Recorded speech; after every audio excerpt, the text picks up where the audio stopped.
All right, 13 practices in the books. Welcome into the Patriots Training Campcast. I'm Mike Dussault, joined by Evan Lazar and Paul Perillo. And guys, we had a little bit of a downshift today as the team gets ready to face the Eagles. We heard from the defensive coaches beforehand, talked a little bit to them. I think cornerback's probably a position maybe we should talk about, just depth. It seems like they're getting a little banged up there. But otherwise, some situational work, some like get off our own goal line kind of stuff, some red zone stuff. To me, felt like more of the same, kind of, a couple plays here and there, but, continues to kind of be up and down. And you see Demario Douglas again, he continues to stand out as a guy who is probably has taken over from Jalen Polk as the most consistent receiver. Polly? I'll let you go first. Well, I think saying that it's mostly what we've seen is probably the best way to put it. It's not to say that it's been overly good or overly bad in either direction. It's just we're in that part of training camp now where we have so much data of all the things that we've seen that it would be something pretty crazy that we haven't seen already. If it all of a sudden it was like this practice where the offense looks like the 07 Patriots and they're just lighting it up. We haven't seen that yet. We also haven't seen them look like a complete disaster either. So I think offensively what I'm looking forward to with the next couple of days with the Eagles joint practice and then hopefully some more action for the 1s and 2s in the game on Thursday night is how much some of the stuff that they're trying to do schematically starts to work against another opponent. At this point, it feels like the defense has seen everything in AVP's Rolodex. So are you really going to be all that surprised by that bootleg or this fake there or that formation or whatever? Probably not at this point of the summer. So maybe the Eagles coming in, we'll see if some of those things are going to take to fruition and be a little bit more productive than what we've seen in practice. Yeah, and I do think that's a big part of it. I think the defense is sort of sitting on a lot of stuff right now. There weren't a lot of completions today of any kind, even the short ones that they generally do. Some of those were getting knocked away. A screen pass got knocked away today.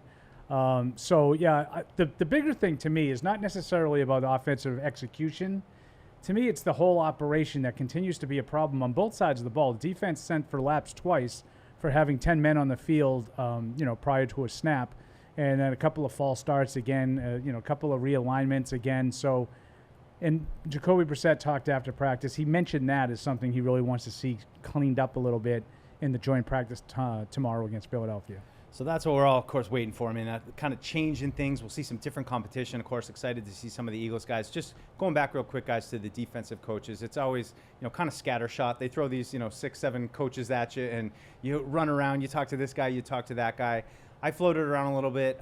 Jerry Montgomery, the defensive line coach, I know you talked to him, Evan, about Jeremiah Farms, who's, had a little bit of a moment here over the last couple of days with his performance coming out of the game. Yeah, he was really complimentary of Farms and O'Shane Zimini, saying they're taking what they're doing on the practice field and bringing it into a game last Thursday night. So that's always good to see. When you have those players that flash in the game but aren't flashing in practices, you always wonder if that's going to be consistent and if they're going to be able to do it week in and week out, whereas those two guys have been good in practice. Now they've been good in a preseason game, so I think he's hopeful that they're going to be able to contribute to this team. And the coaches on the defensive side of the ball, they didn't really dodge the fact that Christian Barmore is not here. And he's not walking through that door, it doesn't sound like, anytime soon. And they realize that that is a big, big hole in the middle of the defense. So I'm not saying that Jeremiah Farms is going to be Christian Barmore and he's going to do it all on his own, but these are some of the guys that, in terms of where they play on the field, but also pass rush production, that they might need to step up to replace Barmore. I think a guy like Keon White is going to have to play a big role, and we keep seeing him with that first group that starts off a lot of these team periods. And I do think that, because Evan's right, Farms is a good story. He's a run stuffer, though. He's not necessarily a guy that, even though he flashed in the game, he had a nice sack in the game. I don't think that's necessarily what he's going to make his living doing. Same with Tristan Hill. If he's a guy that ends up sticking around, he's been around 4 or 5 years. He has like 1.5 career sacks.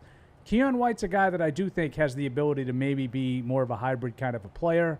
We'll see. We're going to have to see it during the regular season, but I think he might be a guy that can eat up some of those reps. I think Daniel Aquale, to me, is another one who's a kind of interior guy, filled in for Barmore a couple years ago. He should be in that mix as well. It's just, some housekeeping things first. No Hunter Henry today.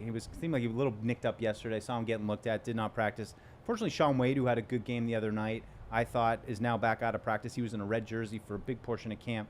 But the two pieces I want to just, talk about, cornerback, Jonathan Jones, don't know if he's hurt, if they're just managing him. didn't participate today. Marcus Jones has now been out for, it feels like, going back a week and a half almost. He hasn't participated. Alex Austin, Marco Wilson getting a lot of opportunities. We heard from Marco Wilson today after practice. Isaiah Bolden in the slot.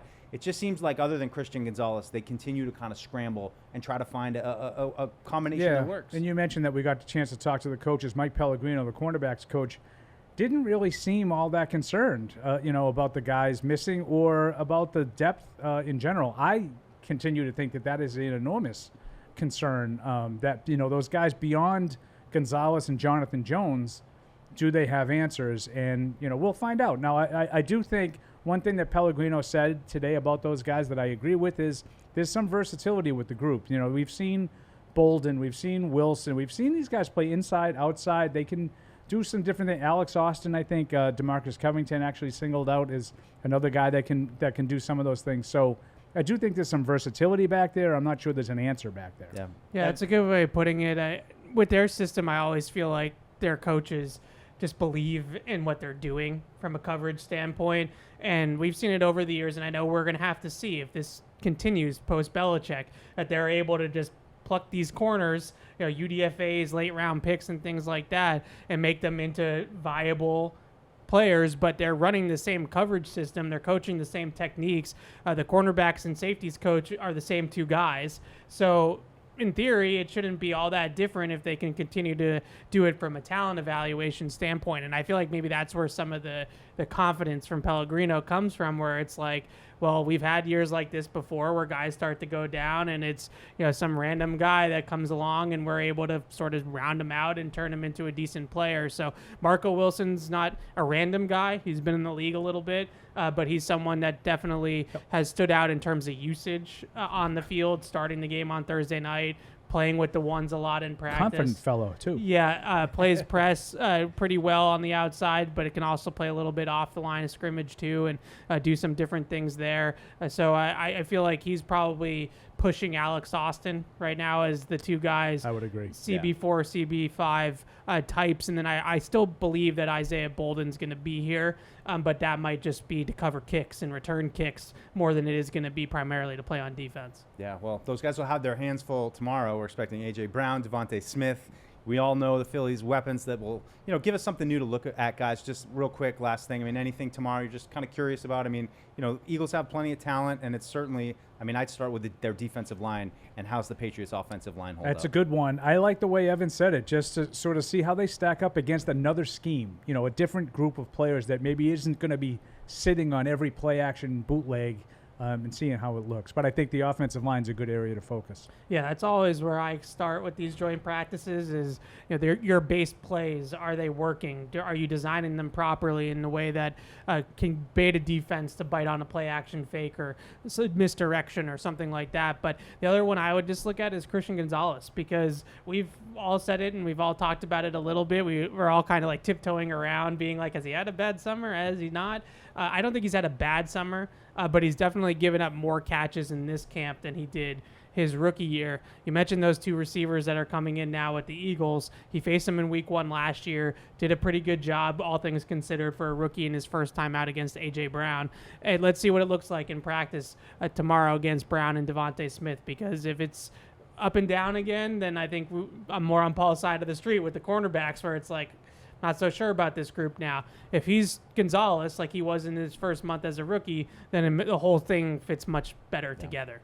Well, Patriots Unfiltered will be live during joint practice camp. So if you're unable to make it down here, which if you are, please do. But if you're not, tune in on Patriots.com. You can hear us speaking throughout the practice. And then, of course, we'll come back in here, and I believe it will be our last training camp cast, which is pretty crazy. 2 games still to go. So plenty of more content coming your way. We're excited to see, though, tomorrow how the Patriots hold up in joint practices against the Eagles.